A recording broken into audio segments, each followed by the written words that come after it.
Hello student, today we are going to discuss our chapter number 7 of economics, and that is production function and return to a factor. So इस chapter के अंदर mainly हम हमारे जो concepts रहेंगे वो return to a factor से रहेंगे, साथ ही साथ इसके साथ साथ जो अलग अलग प्रोपोर्शंस हैं जो इसके अंदर वेरी करते हैं, जो लाइबल हैं, फिक्स फैक्टर्स हैं, वेरिएबल्स हैं, उसके बारे में भी हम आज इस वीडियो के अंदर डिस्कस करेंगे। सो फर्स्टली हमारी जो टॉपिक है बेटा वो स्टार्ट हो रहा है प्रोडक्शन फंक्शन। सो प्रोडक्शन का मतलब ही क्या होता है, whatever raw material you are going to convert in the form of finish good, right. So raw material से फिनिश गुड में कन्वर्ट करते हुए आपकी जो भी यूनिट्स यूज हो रही हैं, मेनली प्रोडक्शन करते हुए दो चीज़ें आपकी मेनली यूज होती हैं। फर्स्टली एक तो है आपका labour and second thing is capital. अगर ये दो चीज़ें आपके पास अवेलेबल हैं सो आप इजीली क्या कर सकते हो, रॉ मटेरियल को फिनिश गुड के अंदर जो है कन्वर्ट करा सकते हैं, ठीक है। सो लेबर को हम मेनली डिनोट करते हैं बेटा एल से, और कैपिटल को हम डिनोट करते हैं के से। सो दोनों ही चीज़ों की हेल्प से आप क्या कर सकते हैं, इजीली अपने प्रोडक्शन फंक्शन को स्टडी कर सकते हैं। सो प्रोडक्शन फंक्शन वही है जिसके अंदर प्रोडक्शन फंक्शन वही है एक functional relationship between the physical input and output of a commodity, जिसके अंदर हम एक कोमोडिटी के साथ फंक्शनल रिलेशन को जो है डिफाइन कर सकते हैं, डिटरमाइन कर सकते हैं। इसको हम एक्सप्रेस करते हैं बेटा Q of x. That means जो भी आपकी क्वांटिटी है जो आपने प्रोडक्शन किया है सो उसको हम डायरेक्टली फंक्शन करते हैं किससे, लेबर से और कैपिटल से। दैट मीन्स टोटल जो है दोनों का वो हमारा प्रोडक्शन फंक्शन के थ्रू जो है डिफाइन किया जाता है। सो अब अगर हम बात करते हैं बेटा प्रोडक्शन फंक्शन की, सो प्रोडक्शन फंक्शन के अंदर अब हमारा इम्पोर्टेंट पार्ट आ रहा है फिक्स एंड वेरिएबल फैक्टर्स, ठीक है। सो जैसे कि हमने पहले ही प्रोडक्शन फंक्शन में बात किया था कि प्रोडक्शन के अंदर क्या है, रॉ मटेरियल को फिनिश गुड में कन्वर्ट करते हुए जो भी हमारे सोर्सेज को यूज कर रहे हैं, टेक्नोलॉजी को यूज कर रहे हैं, सो इसी के ही अंदर आ रहा है वेरिएबल का और फिक्स फैक्टर। फिक्स फैक्टर की अगर हम बात करते हैं तो जो भी कैपिटल थी, कैपिटल का मतलब एक बार अगर आपने बिजनेस में कोई भी अमाउंट या कोई भी पैसा लगा दिया सो आप दोबारा तो उसको लगाएंगे नहीं, क्योंकि एक बार ही हमारी वो ह्यूज अमाउंट हो जाती है, ठीक है। लेकिन जो लेबर है जो डेली बेसिस पे या फिर मंथली बेसिस पे क्या करता है, आपसे सैलरी लेता है, वो क्या होता है, वो वेरिएबल। दैट मीन्स जिसके अंदर कॉन्टिन्यूसली जो है चेंज पॉसिबल हो पाता है। सो जो भी चेंजेस पॉसिबल हो पाते हैं वो हम वेरिएबल फैक्टर के अंदर लेते हैं, ठीक है। और जो हमारे चेंजेस पॉसिबल नहीं होते, जो एक बार ही हमारी ह्यूज इन्वेस्टमेंट की जाती है, उसको हम फिक्स फैक्टर के अंदर कंसीडर करते हैं। सो इसके अंदर यही है बेटा कि जो आपका फिक्स फैक्टर है और वेरिएबल फैक्टर्स हैं दोनों ही इंपॉर्टेंट रोल प्ले करते हैं इसके अंदर। और जो लेबर होगा वो आपका वेरिएबल फैक्टर होगा। दैट मीन्स लेबर आप चाहे तो बढ़ा भी सकते हैं और लेबर चाहे तो घटा भी सकते हैं। सो दोनों के अंदर आप इजीली जो है ये चेंज कर सकते हैं, लेकिन कैपिटल के अंदर आप इजीली चेंज नहीं कर सकते, इसीलिए ये हमारा फिक्स फैक्टर रहता है। सो फिक्स के अंदर हम इजीली चेंज नहीं कर सकते। अगर हम इसके डायग्रामेटिक प्रेजेंटेशन की बात करते हैं सो वेरिएबल, जैसे कि हमें पता ही था, वेरिएबल कौन होते हैं, लेबर, और कैपिटल क्या होते हैं, फिक्स। यानी कि कैपिटल जो फैक्टर है वो आपका फिक्स फैक्टर है और जो लेबर है वो आपका वेरिएबल फैक्टर है। सो फिक्स फैक्टर के अंदर आप चेंज कर सकते हैं। ये क्या दिखा रहा है, आपके चेंज को ही शो कर रहा है, जबकि फिक्स फैक्टर जो था आपका कैपिटल, ये क्या है बेटा, बिल्कुल फिक्स है। फिक्स होने का मतलब यही है कि आप इसके अंदर जो है चेंज पॉसिबल नहीं कर सकते।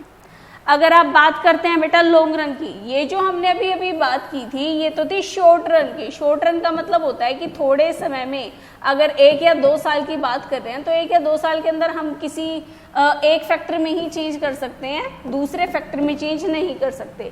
लेकिन अगर यही चीज़ आप लॉन्ग रन में पूछा जाए कि लॉन्ग रन प्रोडक्शन फंक्शन जो है क्या है, so long run production function वही है जिसके अंदर आपके दोनों ही फैक्टर वेरिएबल होंगे। दोनों फैक्टर कौन से थे आपके, एक तो आपका था बेटा लेबर और एक आपका था कैपिटल, ठीक है। सो जो आपके लेबर और कैपिटल दोनों ही फैक्टर्स हैं, इन दोनों ही फैक्टर्स के अंदर अगर आप चेंज पॉसिबल हो पाता है ठीक है। सो वो पॉसिबिलिटी कब होती है, ये केवल लॉन्ग रन के ही अंदर, लंबे समय के अंदर ही हो सकती है। लाइक अगर आपने कोई मशीनरी खरीदी है, लैंड खरीदी है, फर्नीचर खरीदा है, सो आप ये मान के चलेंगे कि 5 to 10 ईयर्स तक तो कम से कम मैं इसको चेंज करूंगा नहीं। सो 5 to 10 ईयर्स तक वो चीज़ क्या रहेगी, फिक्स रहेगी। लेकिन आफ्टर 10 ईयर्स आप क्या करेंगे, उसे चेंज करेंगे। ठीक है। सो ये चीज़ किस में आ जाती है, 10 years means long run period हो जाता है। और लॉन्ग रन पीरियड के अंदर जब भी कोई बात आएगी सो उसे हम क्या कहेंगे कि प्रोडक्शन फंक्शन के अंदर अगर लॉन्ग पीरियड की बात हो रही है सो उसके अंदर सारे फैक्टर मतलब लेबर और कैपिटल दोनों ही क्या होते हैं, आर वेरिएबल होते हैं। बहुत इंपॉर्टेंट चीज है बेटा ये लॉन्ग रन प्रोडक्शन फंक्शन। अगर आप इसकी बात करते हैं डायग्रामेटिक प्रेजेंटेशन में, क्योंकि इसके अंदर हमारा कैपिटल फिक्स नहीं होता तो कैपिटल को हम फिक्स नहीं करेंगे। सो कैपिटल हमारी यहाँ पर फिक्स नहीं रहेगी। आपकी कैपिटल के अंदर भी चेंजेस हो रहे हैं और आपकी लेबर के अंदर भी चेंज हो रहे हैं। कब हो रहा है ये चेंज, ये चेंज आपका पॉसिबल हो रहा है लॉन्ग रन के अंदर। सो इसीलिए आप दोनों के ही अंदर क्या कर रहे हैं, चेंज कर रहे हैं। सो ये चेंज का ही हमारा जो कांस्टेंट इंक्रीमेंट दिखा रहा है। सो ये चीज आपकी कांस्टेंट फैक्टर रेशियो दिखा रही है, जिसके वजह से आपका कॉन्टिन्यूसली जो है चेंज पॉसिबल हो रही है। अगेन अगर डिफरेंस की बात आती है बेटा, सो डिफरेंस के अंदर यही है कि ये शॉर्ट रन के लिए होता है, ये लॉन्ग रन के लिए होता है। इसके अंदर आपका जो प्रोडक्शन है वो इंक्रीज होगा, लेकिन इसके अंदर ओवरऑल फैक्टर्स इंक्रीज हो जाएंगे। इसके अंदर जो आपका स्केल ऑफ आउटपुट है वो कांस्टेंट रहता है। आउटपुट मीन्स जो प्रोडक्शन होता है टोटल। सो प्रोडक्शन जो है वो कांस्टेंट रहता है, जबकि इसके अंदर जो है वो प्रोडक्शन पूरा चेंज हो जाएगा। ये हम शॉर्ट पीरियड के लिए यूज करते हैं, इसे बोलते हैं रिटर्न टू अ फैक्टर। लेकिन क्योंकि इसे हम लॉन्ग रन के लिए यूज करते हैं, सो इसे हम बोलते हैं रिटर्न टू अ स्केल। अब इसके बाद बारी आती है बेटा टोटल प्रोडक्शन की, मार्जिनल प्रोडक्शन की और आपका एवरेज प्रोडक्शन की। सो टोटल प्रोडक्ट का मतलब ही क्या होता है, टोटल प्रोडक्ट का मतलब ही ये होता है कि टोटल अमाउंट या टोटल यूनिट्स आपके बिजनेस के अंदर क्या की गई है, जो है प्रोडक्शन की गई है। सो ये सारी की सारी जो प्रोडक्शन किया जाता है सो वो हमारी टोटल प्रोडक्ट के अंदर ही कंसीडर की जाती हैं, जिसमें आपके टोटल फैक्टर जो हैं इसमें प्रोड्यूस होते हैं। So the sum total of output produce by all variable, यानी कि सभी वेरिएबल्स के द्वारा जो टोटल प्रोडक्शन किया जाता है उसको हम अपने टीपी के अंदर, टोटल प्रोडक्शन के अंदर जो है कंसीडर करते हैं। अब अगर हम बात करते हैं बेटा मार्जिनल प्रोडक्ट की, मार्जिनल प्रोडक्ट का मतलब क्या होता है, मार्जिनल जैसे कि मैंने आपको पहले भी बोला है, मार्जिनल का मतलब ही होता है बेटा चेंज, यानी कि कोई भी किसी तरह का आप चेंज कर रहे हैं। अब वो प्रोडक्शन के अंदर जो चेंज है वो चेंज हमारा मार्जिनल के अंदर शो किया जाता है। जैसे कि अगर पहले जो टोटल प्रोडक्शन था वो क्या था 6 यूनिट्स, यानी कि जब आपने लेबर 6 मजदूर लगा रखे थे तब आपका इतना प्रोडक्शन होता था, जब आपने 5 मजदूर लगा रखे थे तब आपके इतने प्रोडक्शन। कहने का मतलब है एक मजदूर, एक लेबर की इंक्रीमेंट की वजह से 5 यूनिट्स प्रोडक्शन इंक्रीज हुआ है। ठीक है। सो ये जो 5 यूनिट्स हैं ये क्या हो जाएगी हमारी एमपी मीन्स चेंज। सो इसको अगर हम डिफाइन करते हैं फॉर्मूले के अकॉर्डिंग, सो ये वही है बेटा total production of n minus total production of n minus 1। इसको हम अपने फॉर्मूले के थ्रू भी दिखा सकते हैं। ये जो साइन होता है बेटा इसको हम शो करते हैं समेशन का। समेशन का मतलब ही क्या होता है, टोटल का सम। सो मार्जिनल प्रोडक्ट के सम को हम लेते हैं। So it is the change in TP, total production के अंदर जो भी चेंज आया, क्यों आया चेंज, क्योंकि हमने वेरिएबल फैक्टर्स के अंदर चेंज किया था और फिक्स फैक्टर आपके कांस्टेंट रहेंगे। अब अगर आप बात करते हैं बेटा एवरेज प्रोडक्ट की, एवरेज प्रोडक्ट का मतलब क्या होता है कि पर यूनिट जो आपका फैक्टर है उसके अंदर चेंज हो रहा है। पर यूनिट का मतलब क्या है कि एक यूनिट के ऊपर जो आपकी टोटल कॉस्ट आ रही है। फॉर एग्जांपल इसको अगर हमें वैसे फाइंड आउट करने का फॉर्मूला होता है टोटल प्रोडक्ट डिवाइडेड बाय में लेबर। ठीक है। सो टोटल प्रोडक्ट मान लो हम मान के चल रहे हैं कितने 40 और 5 यूनिट्स ऑफ लेबर, और उस पर कितने यूनिट्स लेबर लगे थे 5, यानी कि मान लो हम मान के चले अगर 40 पेन बनाने हैं, 40 पेन बनाने के लिए अगर 5 लेबर लगे हैं तो इसका मतलब क्या है कि 8 यूनिट्स ऑफ आउटपुट जो है क्या हुआ है उसके अकॉर्डिंग प्रोडक्शन हुआ है। दैट मीन्स ओवरऑल एवरेज जानने का मतलब यही है कि पर यूनिट फिजिकल आउटपुट जो बनकर तैयार हुए हैं per unit of variable factor के प्रोडक्शन में। सो इसके बाद अगर हम बात करते हैं बेटा, इसका एक इलिस्ट्रेशन भी दिया हुआ है। इसके अंदर आपको बस यही बोला गया है कि आपको क्या करना है, टीपी, एपी और एमपी तीनों ही फाइंड आउट करने हैं। तीनों ही फाइंड आउट करने के हमारे पास फॉर्मूले हैं। आपको लेबर और टोटल प्रोडक्शन ऑलरेडी गिवन होगा, ठीक है। सबसे पहले हम क्या करते हैं, एवरेज प्रोडक्ट फाइंड आउट करते हैं। एवरेज प्रोडक्ट फाइंड आउट करने का हमारा फॉर्मूला है टोटल प्रोडक्शन डिवाइडेड बाय में लेबर। टोटल प्रोडक्शन कितना है, 50 divided by 1, 90 divide by 2, 120 divide by 3 and so on. जो है इस प्रोसेस से हम क्या करेंगे, अपनी एवरेज प्रोडक्ट जो है फाइंड आउट कर लेंगे। अब इसके बाद अगर आप बात कर रहे हैं बेटा मार्जिनल प्रोडक्ट की, मार्जिनल प्रोडक्ट का मतलब क्या होता है कि टोटल प्रोडक्शन के अंदर ही क्या होता है, प्रीवियस यूनिट से जो चेंज आता है, ठीक है। वही चेंज हम यहाँ पर कंसिडर करते हैं, जैसे कि टीपीएन माइनस इससे ऊपर वाला हम कुछ नहीं होता तो 0 ही लेते हैं, that means 50 minus 0, again 50 minus 90 40, 120 minus 90 30, 140 minus 120, 150 minus 40, 150 minus 150 and then 147 minus 150। ये एक हमारा फॉर्मूला है। जस्ट हमने क्या किया, इस इलिस्ट्रेशन के अंदर फॉर्मूले के थ्रू हमारा जो क्वेश्चन है उसे सोल्व करने की कोशिश की है। अभी इसी चीज को, इसी टेबल को हम डायग्राम की हेल्प से समझेंगे कि एक्चुअल में रिटर्न टू अ फैक्टर होता क्या है, क्या इसका इम्पैक्ट होता है। देखो बेटा, अब आ जाता है हमारा law of variable proportion. Variable जैसे कि हमने पहले ही डिस्कस किया था, वेरिएबल का मतलब ही क्या होता है, चेंज। प्रोपोर्शन मतलब कितनी मात्रा में, दैट मीन्स कितनी मात्रा में आप चेंज कर रहे हैं और उस चेंज की वजह से क्या हो रहा है, आपके टोटल प्रोडक्शन पर उस चीज का अफेक्ट आ रहा है। वही चीज हम यहाँ पर पढ़ेंगे बेटा। It states variable factor combine with fix. Again वही बोला है, जितना आप अपने प्रोडक्शन में वेरिएबल फैक्टर्स के अंदर कॉन्टिन्यूसली चेंज करते जाएंगे उसकी वजह से आपके प्रोडक्शन के अंदर कितना चेंज होगा। इसी चीज को हम पहले एक बार डायग्राम से समझते हैं बेटा।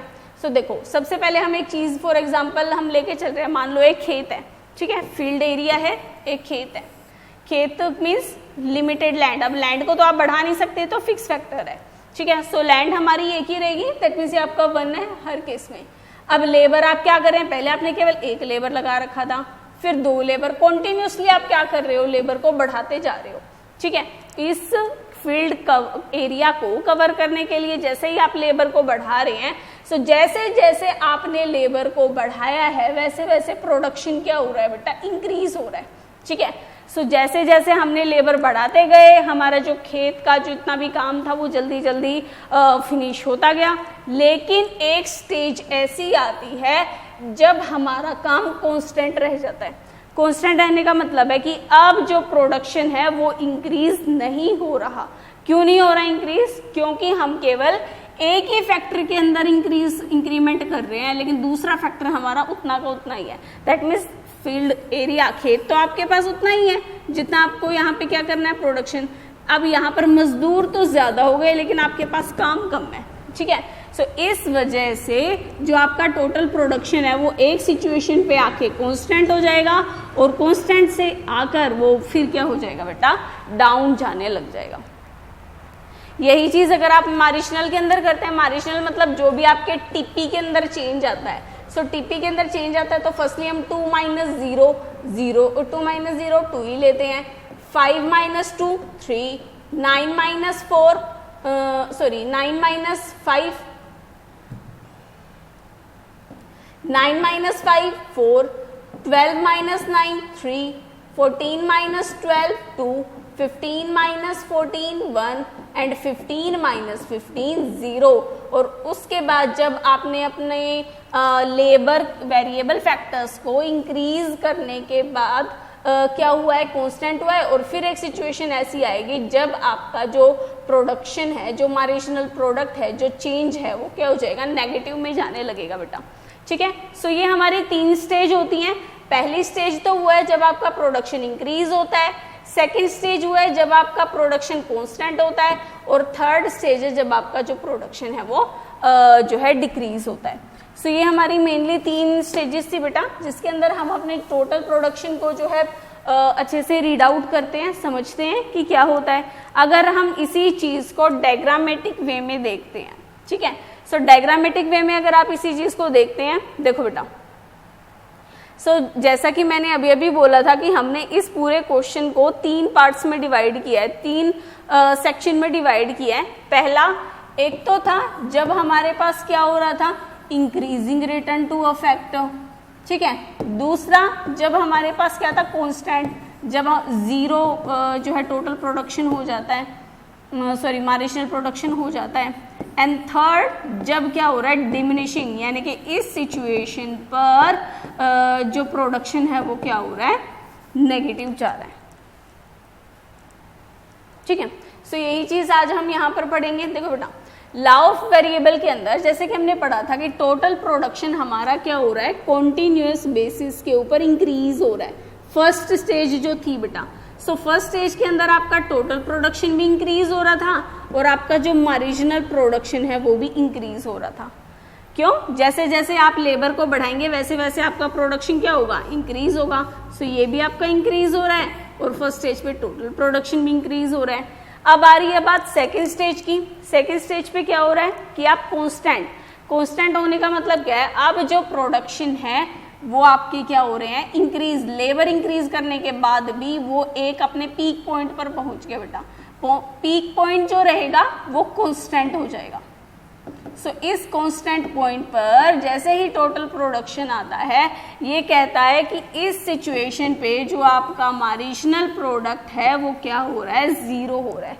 0 होने का मतलब क्या है कि इस सिचुएशन पर और प्रोडक्शन में चेंज पॉसिबल नहीं हो सकता।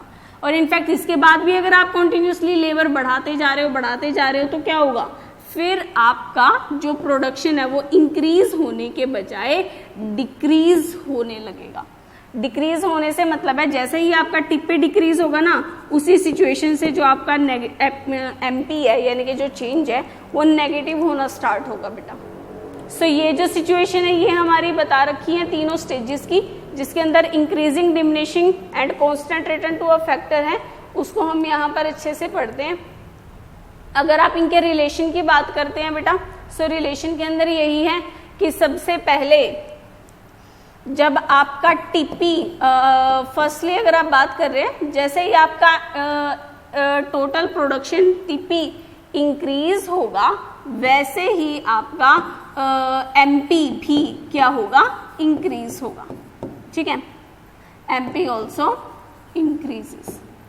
सेकेंड सिचुएशन आती है जब आपका टीपी क्या हो रहा है, कांस्टेंट हो रहा है। कांस्टेंट मतलब वो प्रोडक्शन जो है वो अब इंक्रीज नहीं हो रहा है। सो जैसे ही टीपी कांस्टेंट होगा एमपी गोज 0। एमपी किस पे हो जाएगा बेटा, 0 पर चला जाएगा।